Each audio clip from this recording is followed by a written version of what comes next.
So is anybody else just on the verge of deciding whether or not they want to just drop out of society wholly? Yep. Like, I'm seeing what's happening. I'm seeing the direction things are going. And not to say that I'm unappreciative of the modern technology and conveniences that we have. I'm very appreciative of it. But I see the direction we're going, and it looks like we're headed towards a mass surveillance nanny police state. What do you mean we're heading towards? We're already there. We've been a nanny police state for a very long time. We've been a welfare state for decades. Are you kidding me? And we've been a police state for decades. They've armed the police, and now the police look just like military. We've been a surveillance state for a long time, right? I mean, it is Orwellian. It is 1984. We hold cameras. Everybody has a camera. Everybody's recording everybody, not just the government. Yeah, there's surveillance and there's intelligence gathering, but we are also recording each other, right? With the Ring cameras, you are being recorded constantly. You take a walk, you take your dog out to take a dump, and you are being recorded by all of your neighbors, all of their Ring cameras. You cannot go anywhere without being tracked and traced. So yeah, this is the world that they've wanted. This is the world that the elite have wanted. And inevitably they want a post-human world. So, but this is it. We've been on this tiptoe to tyranny for a very long time. This technocracy, they've been building it around us for a long time. The infrastructure, right? The flock cameras are just one component of it. So this is something that we've been dealing with for a very, very, very long time. And yeah, we've invited it in. We even track ourselves, right, with social media. I have Instagram now for my channel, but also I do have a personal one, but I used to do this when I was younger. I used to post, right, where I was, who I was with, tag those people, say what I was doing. There's so much intelligence that we just offer up to these government agencies, right? They don't have to really do much, right? We do it for them. We do the heavy lifting for them. I don't anymore. I don't post anything that I'm doing, really.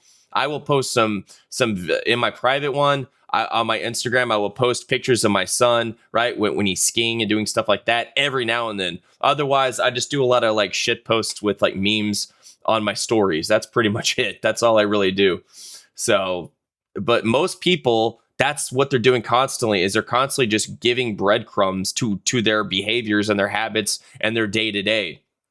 So everybody has created their own profiles. The government has a giant database dossier of every single human being in this country. It just, most people on the planet, right, are offering this stuff up. It's wild. Where your life is no longer in your control. It's in the control of the people pulling the levers. It's in control of the people up at the top. The people that don't know you, ain't never met you, don't know anybody or your family, don't know your real story other than what they get from data they can steal from your devices. I don't know what direction to go. Because I look at that and man, I don't want to exist in that state. I don't want to participate in that. I don't want to live that way. And I'll be honest with you, the immediate response, the direction my brain goes when those thoughts enter my head of, man, I don't want to live in this cyberpunk nightmare dystopia. My first thoughts are, Jesus Christ, dude. Oh my God, dude. That makes me think of like The Walking Dead, all of these dystopian, like these post-apocalyptic movies where there's a group of people that they just can't handle it. They can't mentally take on the world. They're too afraid, and so they self-delete en masse. I don't condone that. I understand the mentality that these people have to do such a thing, but that's not my style. I want to see how this plays out. I want to let it ride. And I would want to continue to live and survive. And I've made a video about this when I first started my channel about how just would it be better if we lived in survival mode in this post-apocalyptic world versus the one that we do now, this 9 to 5 cubicle, because this cubicle reality that we live in, we're all living online, we're all just floating through life unhappy, and we're all medicated and distracted, and we're not fully living, we're just existing. And if all of that was just cut away and we were thrown into survival mode, wherever that might be, whether that's urban or rural, a lot of us wouldn't survive because we're just domesticated. We're not like our grandparents, right, who survived the Great Depression. The amount of them that are self-sustainable are the amount of us that are domesticated now. So we would perish rather quickly. We don't have the survival skills necessary to live that kind of life, unfortunately. And that's the way that they wanted to domesticate society, right? They wanted us to be reliant on governments and reliant on all of these things that are outside of us, these externalities. And that's our Achilles heel, one of many. But yeah, I think that in a lot of ways that life would be better if we were in survival mode. Yeah, it would still be hard and scary, and there would be a lot of cons to it. I'm not saying that there is no utopia at all, but just living on the land again, getting our food from nature, instead of having just getting rid of all of these medications and these highly processed foods, just all of it. There's so much poison in our world. We're living in this cancerous world. We're having to dodge it constantly, and it's overwhelming for a lot of people. It's overwhelming. We want to live in organic life, and we're not. We live in this synthetic world, and people are just kind of hitting their breaking point. That's where my mind goes. I don't want to exist in that world, and I'm not going to have a choice, because that's the direction we're going, and none of us have the power to do shit about it. Because obviously, otherwise we would have done something about it by now. Yeah, dude. No, that's the thing is, enough people would have to collectively be on the same page, and I just don't see that ever happening. Because yeah, we there's more of us than there are of them, but they are very sophisticated, and they're very good at social engineering. It's just not possible, unfortunately. I'm not sure that there's enough people that are awake right now, but not enough people that could collectively just be on the same page, I don't think. I don't think that we're there. I don't think we'll ever get there. And so the first thought that enters my mind is blow. Jesus, bro. That'll fix the fucking problem. You won't have to deal with it anymore. But no. Hell no. I don't want to do that. That sounds like giving up to me. That's good, man. Don't do it. That sounds like giving in and letting them win to me, is what that sounds like. Yeah, it's giving up. Never give up. Never surrender. That sounds like the way out. Not saying anybody struggling with mental health or contemplating or having is a not saying that at all.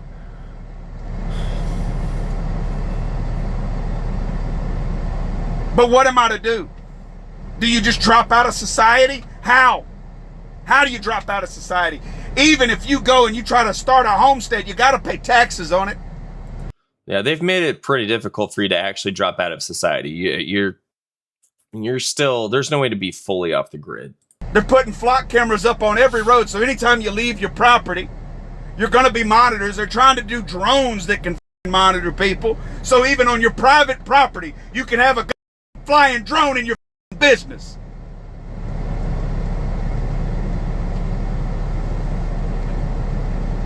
You know, I want to be a hermit and just go out and live in the woods, even though I know how much that would suck.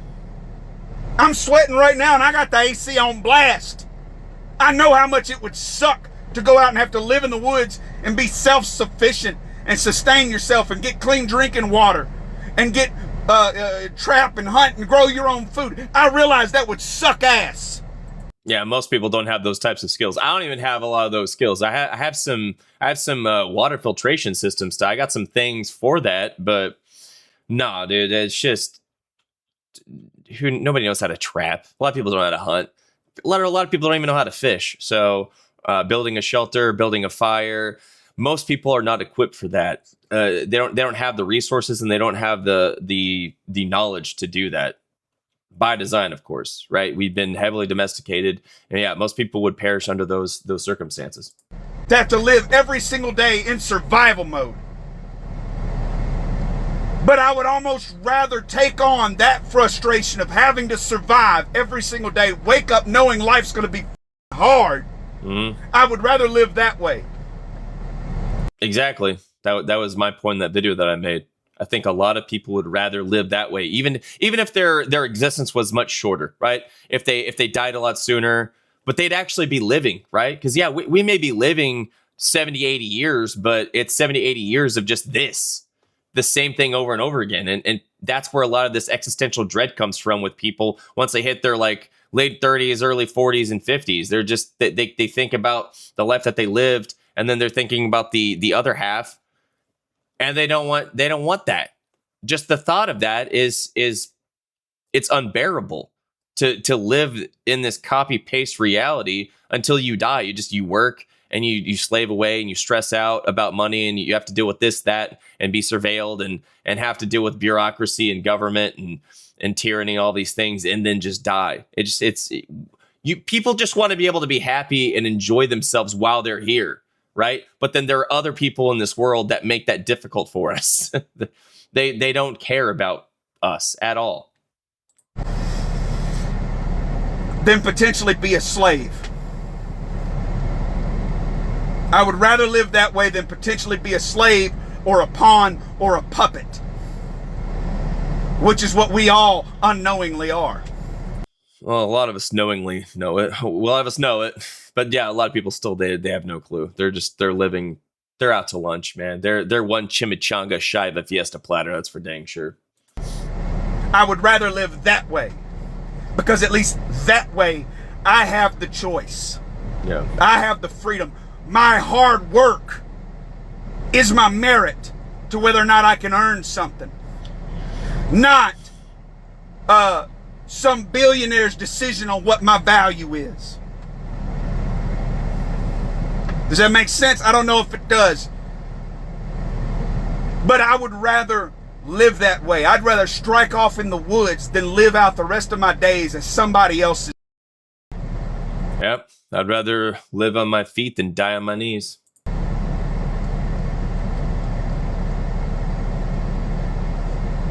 So what the f do you do? Do you kill yourself? Do you drop out of society? Or do we all say, hey, look, enough's enough. Social media is great. It's America's soapbox, right? We this is our town square. Social media is wonderful. We can get out here and we can speak. We can talk and really express our views in the way we feel. But it's all controlled by an algorithm. Think about how many young girls committed suicide after Instagram became popular. Dude, he's bringing this up so many. I'm gonna have to. This video is gonna have to be edited because he's bringing up self-deletion a lot. Jesus Christ! But yeah, it's just. I hate social media, honestly. Yeah, I get it. Yeah, it's a digital soapbox, but give me the analog soapbox, dude. Give me back the analog soapbox. Okay. Or the analog town square, not this digital town square BS. Think about all the mental health crises that we have because of social media. Is this smartphone really worth all the human suffering in the world that has to take place just so you can Google when daylight savings time is, or if it's going to rain today? Look in the sky. Like, I use my phone for a lot more than just that, dude. I mean, there's online banking. There's so many uses for the phone now. They've made it impossible. And whenever I was with my son this weekend. We were driving through a pretty nice neighborhood, a really affluent neighborhood. There's a lot of shops and restaurants in the area, and I saw, dude, it's everyone. It's not just the young people. It's not just millennials. It's the 70 and 80-year-olds now. It's everyone. I saw a bunch of 80-year-olds on their phones, like couples, a bunch of old elderly couples where the woman's on her phone and the husband is on their phone. They have smartphones. They've got the latest tech. They've captured everyone. They've captured the attention of everyone It's wild. Because I remember when the iPhone just came out in 2000, I think 7. I can visualize the progression of where we were and where we are now. Because I was a product of the 80s and 90s. I was born in 85, so I remember a world before the internet. I remember a world before all of this, before all these distractions. I remember I was in school when there were no cell phones, when there was no social media, there was no cyberbullying, right? It was just analog bullying, dude. You got beat up, you got ridiculed, you got made fun of, face to face, in person, right? I dealt with actual bullying, not this cyber internet bullying crap. When are we going to wake up? When are we? A lot of us have, but we're living in this hellscape of most people just not doing anything about it. There's not enough people. Like I said earlier, there's no way we're going to get on the same page. There's too many sheep. There's still too many sheep. There are more and more people that are waking up, but there's also, that's the thing, it's just not possible, I don't think, for enough of us to collectively get on the same page to do something about it to where we can be free. I don't see that happening because people want to outsource their security. They're okay with having less freedom and having just being lazy. Really, they're like they outsource everything to the police or whatever. People don't want to take control of their own lives and have that responsibility over themselves. They want to parse it out to these government agencies and these corporations. So until we can get to a place where people will actually want to fully steward their own lives, it's not going to happen. There's too many people want to follow the path of least resistance. It's just, that's human nature, man. I'm going to get tired because I'm getting to the point, and I'm running out of options as it is in life. I mean, I might not talk about it, but I am. I'm getting to that point where I'm going to have to make a decision. I think we all are. Our savings is running out. Our credit limits are getting reached. Jobs are laying folks off. They're trying to replace us already.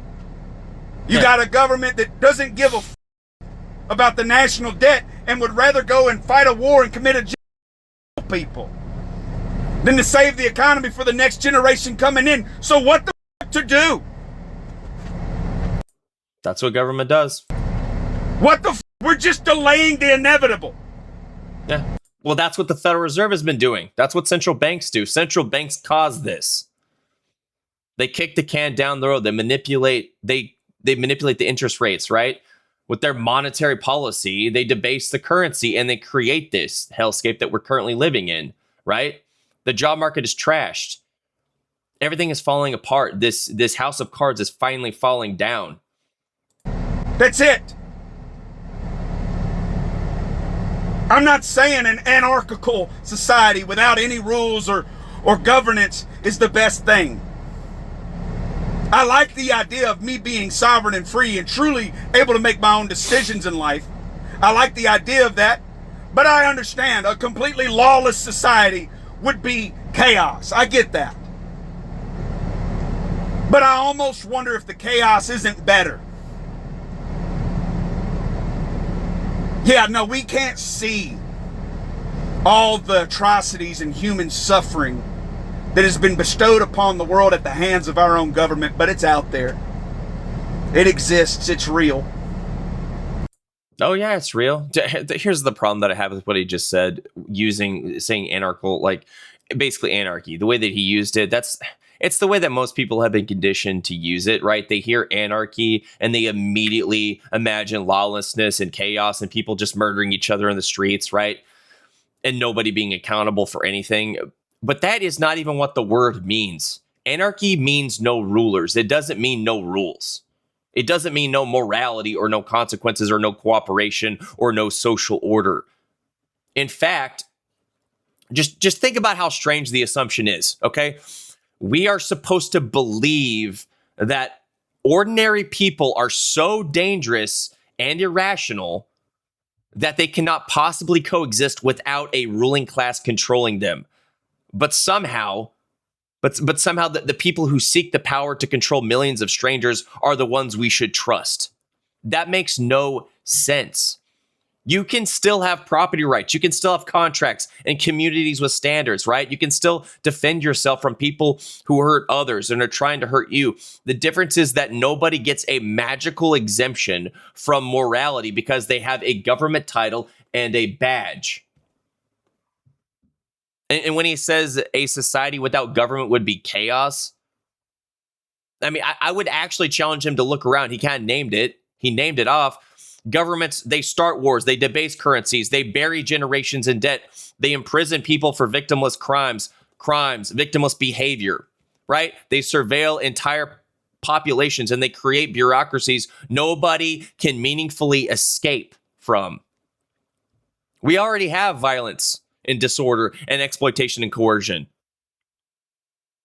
It's just been institutionalized, and then we've slapped a uniform on it and called it order. It's called statism. The most dangerous religion. Government is the most dangerous superstition. And that is the statist blind spot, right? Just think about it. When a private person takes your money against your will, that's called theft. But when the government does it, we call it taxation. I'm going to go down the list, all right? When a private person forces you to obey them under threat of violence, yeah, we call that coercion. But when the government does it, then we call it law enforcement or regulation, right? When a private organization kills innocent people, that's an atrocity. But when the government does it, it's called war. It's called military intervention. It's called foreign policy, right? Collateral damage, national security. When a private person locks someone in a cage for behavior that harms nobody else, that's called kidnapping. That's called imprisonment. But when the state does it, we call that criminal justice, right? If you got a private person spying on you without your permission, right? That's called stalking. That's called invasion of privacy. But when the government does it, it's called surveillance. It's called intelligent gathering. All these euphemisms. The actions, it's magically moral if the government does it, right? It's immoral if a private person does it, but the moment that the government does it, well, we simply just invent different words for it, right? And we pretend like the moral equation just changes all of a sudden. So I think that the actual question, it's not, would everything be perfect without rulers? Of course it wouldn't. We're human beings. Human beings will still be human beings. But the question is why we assume giving a small group of those imperfect human beings enormous coercive power somehow solves the problem. Anarchy, it's not the absence of order. It is the rejection of the idea that some human beings have inherent rights to rule everyone else. And judging by the surveillance state, the endless wars, right, the crushing debt, and the political dysfunction he spent most of this video complaining about, I'm not sure that the system with rulers has exactly delivered the orderly paradise we were promised, okay? I think we already have the chaos and the things that they accuse anarchy of. I think that anarchy just gets gaslighted. It's just like, no, that they're projecting what it's like living in a statist hellscape. And is that human suffering worth all of this? In my opinion, it's not. It's happened. There's nothing we can do to change it. But I don't think the juice was worth the squeeze. And I don't think it's been worth the squeeze for a long fucking time. We've just tricked ourselves into thinking we were living in such great times, meanwhile turning a blind eye to the third world countries and children fucking starving with bloated bellies full of parasites. We've turned a blind eye to it because, hey, we got AC in the house.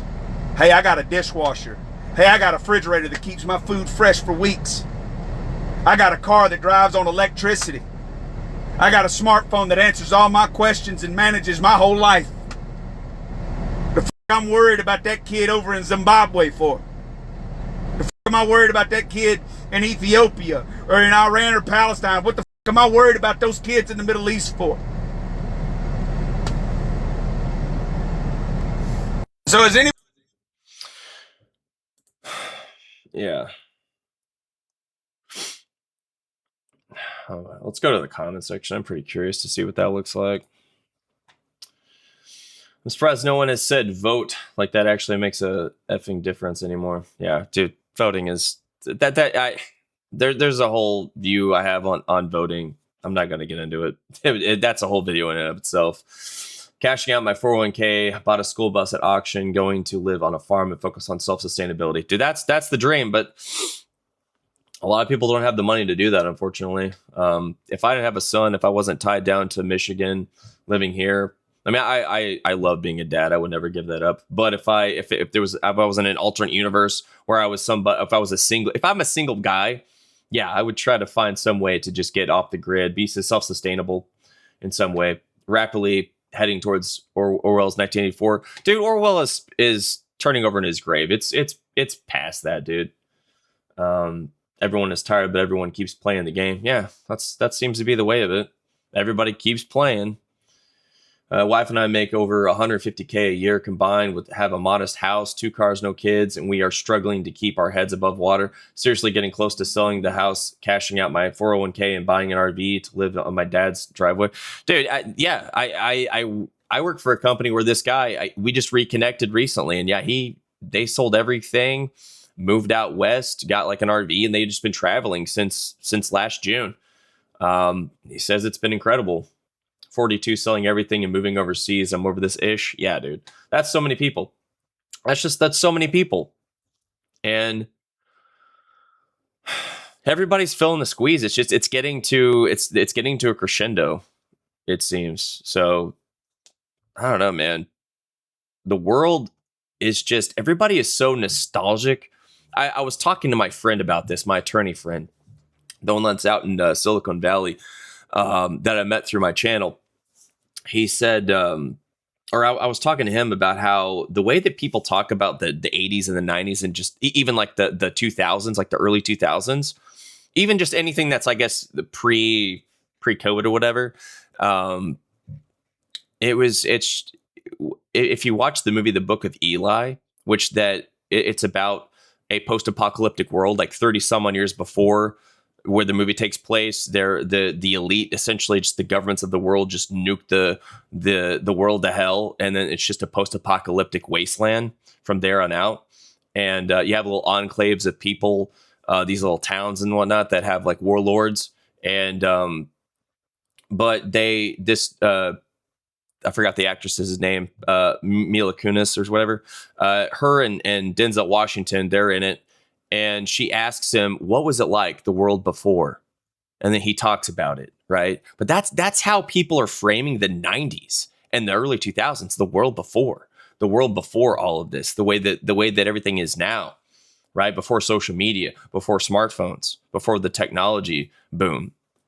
So everyone is just, they're starving to death for something that they'll never have again.